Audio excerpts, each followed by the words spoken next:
Alright, go ahead and make sure you have this sheet out in front of you from the back. This is Objective 2 practice, and this is practice on graphing, right? We are writing functions from graphs, right? So some things that we really want to look at when we're writing functions from graphs is, first of all, we've got to look to see what we've got, alright? And the way I like to start, usually because my favorite form is vertex form, is number one, do I have the vertex? And if you look over here on number one, I actually do have the vertex, so I'm good. All right. The second thing I ask, though, if I don't have the vertex, is do I have the solutions?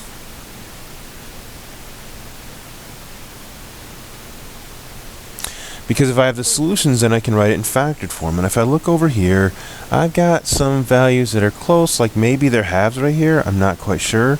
So I would be a little bit leery about using the solutions on that one, right?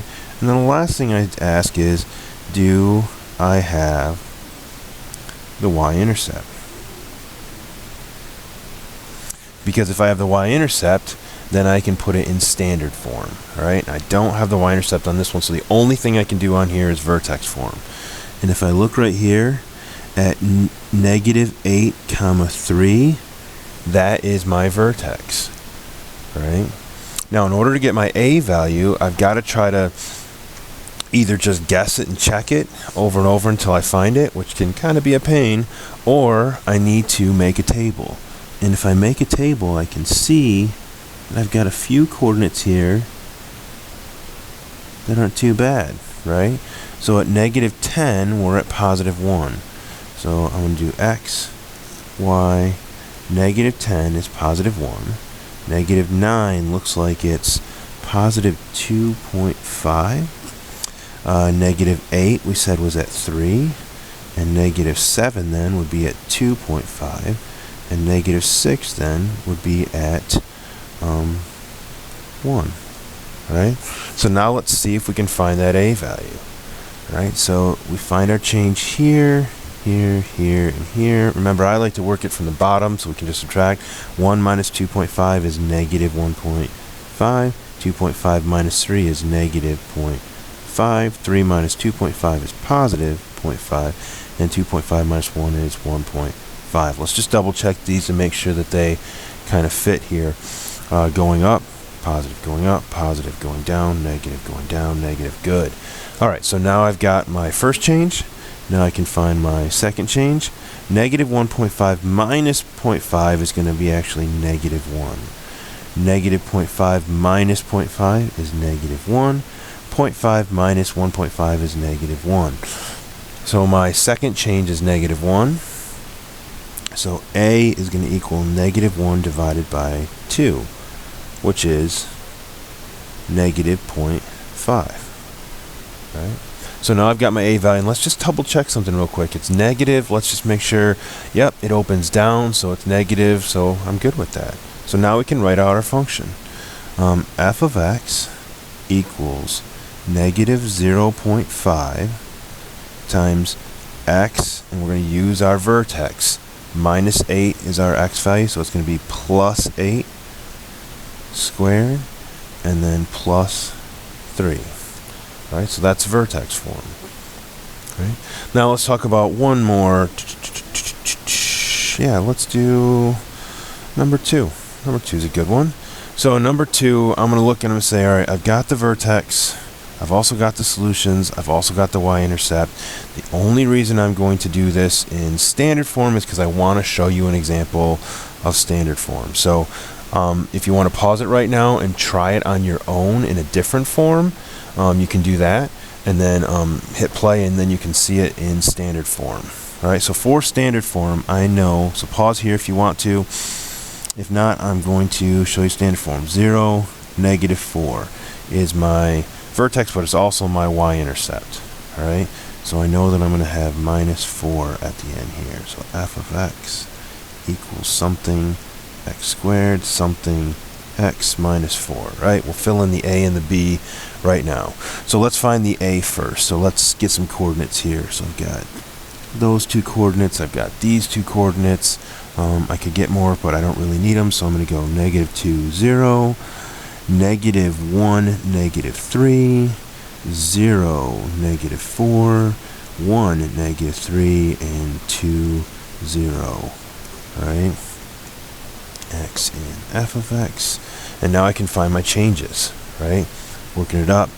0 minus -3 is 3. -3 minus -4 is 1.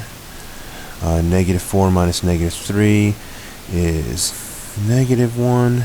And -3 minus 0 is -3.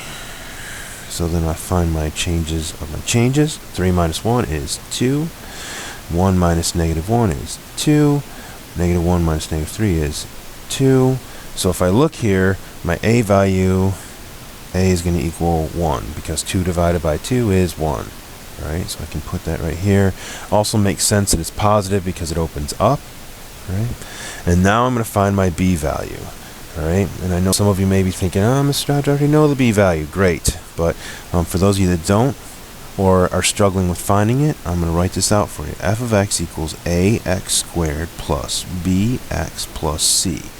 Alright, and I'm going to use 1 for my a value. I'm going to use -4 for my c value. And I'm going to plug in a coordinate. And usually the easiest coordinate to plug in is when x is 1. So I'm going to plug in when x is 1 here, x is 1 here, and then f of x would be -3 when that x is 1. Bring down my squared, bring down my b, and now I've just got to solve it like a regular equation. 1 squared is 1 times 1 is 1. That's why we like to use 1. 1 times b is b. That's the other reason why we like to use it when it's 1. -4, -3. Combine our like terms of 1 and -4 to get -3 plus b equals -3. And then add 3 to both sides, and we get b equals 0. So plus 0b, or we could just cross this out and just say 1x squared minus 4. Now some of you may have said, Mr. Dodge, I already knew that b was going to be 0 because it's symmetrical about the y-axis, meaning that I could take this and I could fold it on top of this and it would cover it up. That's great. If you didn't know that though, or if you needed some extra practice on b, it's a great way to kind of work through that. Alright, so for the next ones, we want you to find the values, right? I'm going to put some dots here so you can kind of see. You can come back and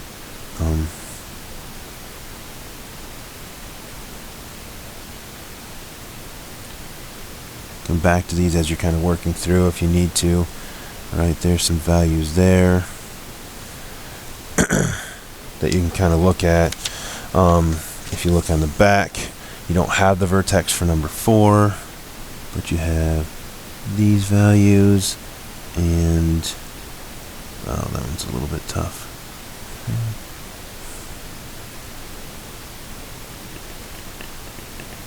believe it goes through here. Alright, don't worry as much about the a on number 4.